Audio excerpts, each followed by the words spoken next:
Now, JSPL will reduce its debt by as much as 23,000 crore by 2020. At least that's the hope that boss Naveen Jindal has. In an exclusive chat with ET, now he said that the company is looking at a recovery even as the top three steel companies are in a trouble phase. Listen in to what he told Ruchi Bhatia.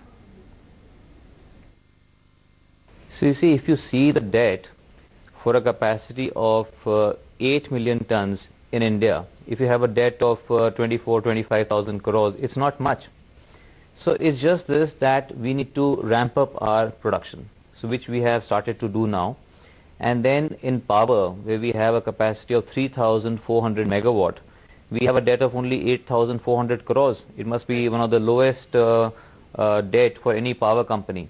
We have a debt of around 14,000 crores internationally. And then we are very confident that with ramping up of operations and our production in Angul, I mean, our EBITDA is going to be very, very strong. So these debt levels are not very high for the kind of assets that we have set up.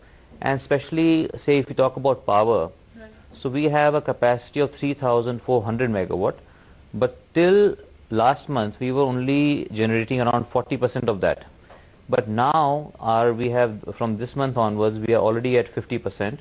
There is a strong demand for power.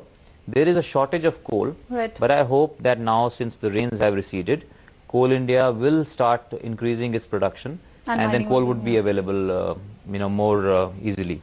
So talk to us about the debt reduction plan. You're talking about how by 2020 you plan that JSPL should be a debt-free company. What is the roadmap for that? Okay, well, by 2020, I mean, relatively debt-free company. Yeah. You see, it's also smart to have some debt, Absolutely.